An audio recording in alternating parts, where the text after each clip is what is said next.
저 또한 뭐 이제 지금까지 뭐 식당 많이 운영하면서 실패한 적 있죠.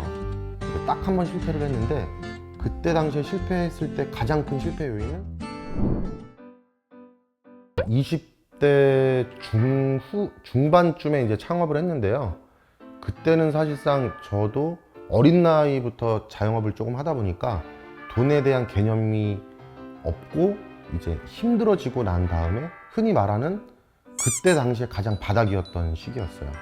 신용도 안 좋고 이러던 터에 1,000만 원을 빚을 내서 그걸 가지고 보증금 500만 원에 시설비 권리금, 기존에 간판도 있고 에어컨도 있었으니까 그거 450만 원 주고 월세는 20만 원이었어요.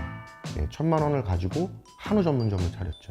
장사에 대한 그 음식점에 대한 거를 정말 그냥 단순히 도전으로 자신감 하나만 가지고 시작을 하다 보니까 테이블이 5개짜리라고 제가 말씀드렸잖아요. 5개면 4인 테이블 5개거든요. 단순한 거죠. 숟가락을 사야 되잖아요.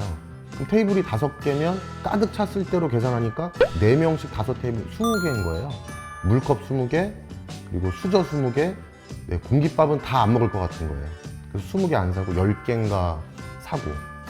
지금도 제가 거기 사장님하고 같이 거래를 하고 있는데, 주방 사장님. 그때 당시에 사장님이 웃으시더라고요. 20대 중반 정도 되는 친구가 와서 식당을 하겠다. 그런데 한우 전문점이에요.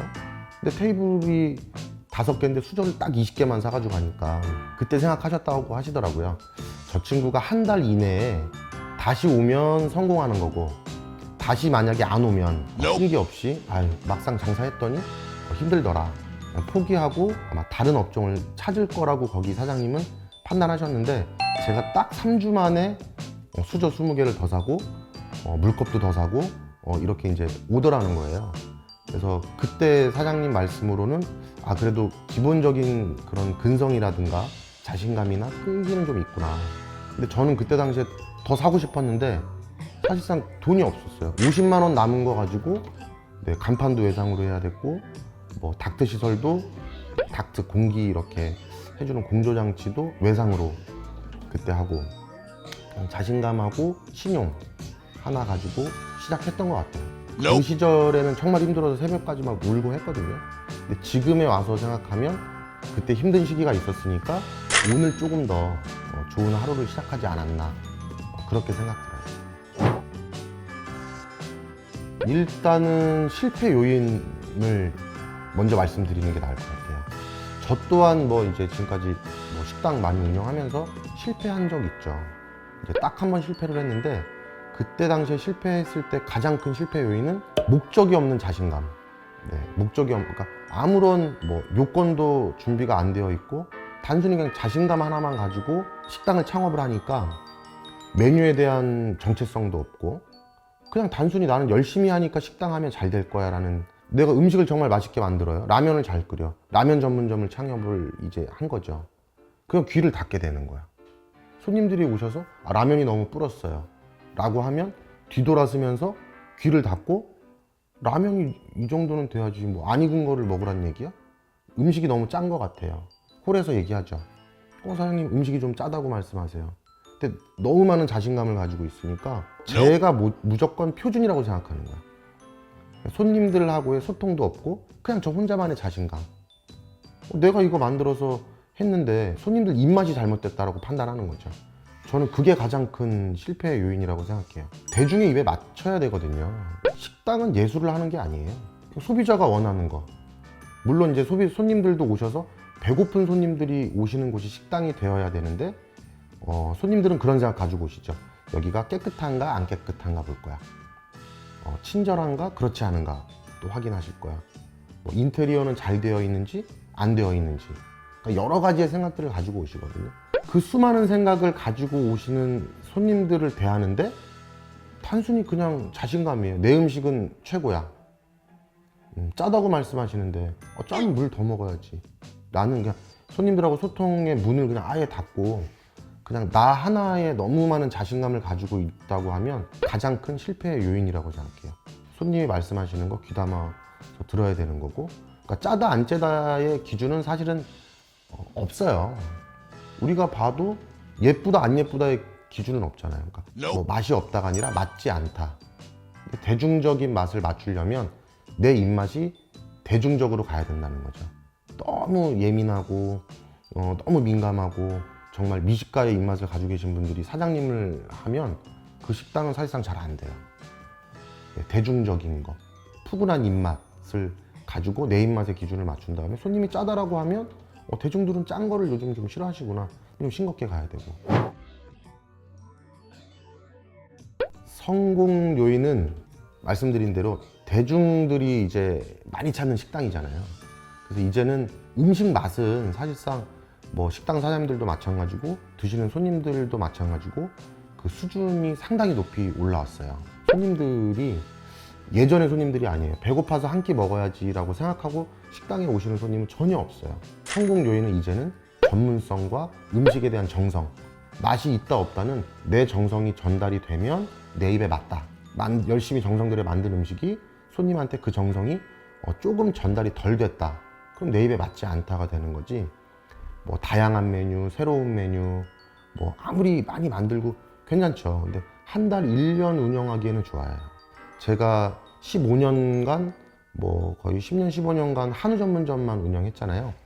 매출도 상당히 좀 많이 판매를 했죠. 근데 그때도 제가 가장 느낀 거는 변화의 폭이 크지 않은 거. 안정적인 메뉴, 그 안정적인 메뉴를 전문성을 가지고. 저도 시간이 지나니까 40대 중반이 되니까 가족은 당연한 거고, 가장 제가 순수했을 때, 가장 좋았을 때 내 첫사랑에게 해주는 음식, 정말 이렇게 좀 섬세하고 음식을 정성 들이는 거는 당연하지만 기분 좋게 음식을 만들어요. 저는 지금도 뭐 새벽 3시, 4시까지 열심히 곰탕을 끓이고 이렇게 해도 그거를 일이라고 생각하지는 않고 그냥 내가 사랑하는 사람에게, 내 가족에게, 근데 이왕이면 설레고 좀 즐거운 마음으로 내가 지금 이 고생하는 음식을 내일 내 첫사랑이 먹는다는 좀 그런 생각? 뭐 첫사랑한테는 다 잘하잖아요. 누구나 다. 가족한테는 좀 편해지고 친근해질 수는 있지만 첫사랑에 대한 그런 그 순수함이라든가 이런 거를 담아서 음식을 해보면 되게 즐겁고 좀 설레어요. 그래서 지금은 전문성, 그리고 내 가족이 먹는다 플러스 내 첫사랑이 먹는다라는 생각. 손님하고의 거리가 좀 되게 많이 가까워졌어요. 손님들이 농사 지으신 고춧가루도 제가 매입하고, 그리고 또 안부도 묻고, 또 어르신이 어디 편찮으시다 그러면 가격 생각 안 하고 저희 어르신이 뭐 편찮으셨을 때라고 생각하고 그냥 음식도 제가 그냥 무료로 또 제공도 하고, 그럼 어르신 또 퇴원하셔서 병원에 계신 분들도 다시 모시고도 오고. 그래서 소통이나 이런 거 하면 조금 더 실패 요인이 줄어들 거다 아마. 그러면 자연스럽게 성공 요인은 높아지지 않을까, 그렇게 생각해요.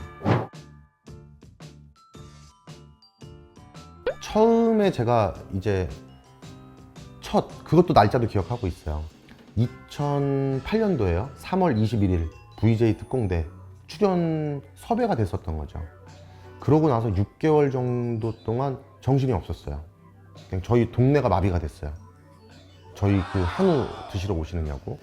그러고 난 다음부터 뭐 여러 가지 막 무한지대 큐고 공중파 방송 3사 다 해서 지금 제일 최근까지 지난해에도 이제 출연하고 했으니까 보통 한 10번 정도 출연했거든요. 근데 예전에는 그렇게 하면 그 기념 액자나 이런 거를 그 매장에 다 붙여놨어요. 그리고 그 첫 연예인으로서 저희 매장에 오셔서 식사를 하셨던 연예인 분이 방송인 조영구 씨였어요. 그 지역 행사에 MC를 보러 오셨다가 식사를 하시러 이제 오셨는데 그 이후로 한 4-5번 더 식당에서 만났어요. 일부러 오신 게 아니라. 제가 강원도 원주에서 운영하다가 여주를 왔는데 여주에도 또 그분이 저하고 오셨더라고요. 저 또한 20년 정도 식당을 운영하다 보니까 생각이 조금 바뀌게 돼요. 흔히 말하는 그 식당 사장님의 개똥 철학이라는 게 좀 생기더라고요. 그러니까 그런 화려함으로 식당을 덮으니까 사랑하는 가족들, 그리고 제 첫사랑을 생각하면서 만들었던 음식의 정성이 그런 화려함에 가려지더라고요. 여기 뭐 KBS 무슨 프로에 나왔대, 맛있을 거야 라는 기대를 가지고 오시고 다 맛있다고 하시는 거예요. 근데 그 이유가 저기 식당은 맛집 방송에도 나오고 연예인들도 많이 다녀가고 한쪽 벽면에 봐봐, 이런 것 때문에 제 음식이 조금 그 화려함에 좀 이렇게 묻히더라고요. 그래서 저희 식당 같은 경우는 뭐 연예인분들이 다녀가시거나 맛집 방송에 출연을 했어도 방송에 출연을 했습니다라든가 뭐 그런 현수막을 지금은 걸지는 않아요. 그냥 순수한 제 그 정성이 담긴 음식으로 객관적인 평가를 받고 싶은, 맛집 방송에 나와서 손님들이 저 식당 다시 가보고 싶다가 아니라 정말 우연찮게 왔는데 먹어봤는데 내 입에 맞아, 또는 여기 사장님이 음식에 대한 나름의 어떤 철학을 가지고 계시고 좀 정성이 가득하구나, 그 음식을 다시 이제 맛보고 싶다, 이런 저만의 좀 생각이 있다 보니까 지금 현재는 그래서 그런 거 하나도 없이 그냥 순수하게 사람으로 따지면 맨 얼굴로 생얼로 만나고 있죠, 손님들하고. 이게 훨씬 더 좋은 것 같아요. 우리 구독자분들하고 조금이라도 이제 소통을 좀 하려고 저 나름 많이 노력을 했었는데요. 음식은 사실상 그런 것 같아요. 음식엔 정답은 없는 거고, 그냥 제가 만드는 음식 또는 또 다른 분들이 만드는 음식에 대한 거를 나만의 방법으로 응용을 해서 나만의 음식으로 사랑하는 가족들과 이제 이렇게 좀 맛있게 드시거나 하시면 좋을 것 같고, 물론 뭐 제가 하는 거라고 다 정답은 아니에요. 하지만 조금 더 쉽게 노하우라든가 꿀팁이라든가 영상으로 이제 계속 소개만 해드렸는데, 얼굴을 이렇게 나와서 처음 뭐 인터뷰 형태로 이렇게 한 거는 사실 처음이라서 좀 이제 많이 어색한데요. 또 이것도 자주 뵙다 보면 많이 또 이제 친근감도 생기고, 제가 뭐 사실 얼굴이 그렇게 못생겼다기보다는 좀 친근한, 대부분 손님들이 뵈면 어디서 좀 한번 본 것 같다고, 전 처음 보는데 나중에 알고 보면 뭐 누구랑 닮은 것 같다고 얘기하시는데 그냥 좀 동글동글하고 이러니까 친근해 보이셔서 손님들도 그렇게 서로 안부 묻고 하거든요. 그래서 유튜브라는 그런 채널을 통해서 여러분들하고 좀 같이 인사도 나누고 이렇게 하는 거라, 음식도 계속 꾸준히 좀 만들 거고, 제 주변의 지인분들이라든가 뭐 정말 음식 맛있게 하시는 분들 많으시거든요. 그래서 그분들한테 새로운 레시피도 좀 공유하면서 배워볼 수 있는 시간, 뭐 이런 것들도 한번 좀 준비를 해보려고 합니다. 그래서 지금 저 혼자 이끌어 오고 있는데 좀 구독자분들이 좀 많이 좋아요도 눌러주시고, 뭐 댓글이나 이런 거 좀 궁금하신 거 있으시면 제 능력 선에서 또 성심성의껏 이렇게 답변 드리고, 그래서 좀 자주 소통했으면 좋겠습니다. 자주 인사드릴게요. 그리고 또 자주 오세요. 저는 경기도 여주에 있어서 지나시면서 뭐 이렇게 차 한잔 드시거나 바람 쐬실 겸 경기도 여주로 오신다고 하시면 댓글 남겨주시면 또 제가 맛있는 믹스커피 한 잔, 자판기 커피라도 이렇게 대접하고 인간적인 부분에서 좀 많은 분들과 소통하고 싶습니다. 감사합니다. 그리고 제 그 아빠는 식당 사장님 채널에 아무튼 많은 관심과 사랑 이렇게 보여주셔서 감사하고요. 지금처럼 저희 아이들과 이렇게 알콩달콩 또 재밌게 운영하는 모습 이제 영상으로 통해서 조금 더 자주 이렇게 찾아뵀으면 좋겠습니다. 영상 부족하지만 좀 시청해 주셔서 감사하고요. 또 찾아주세요. 고맙습니다.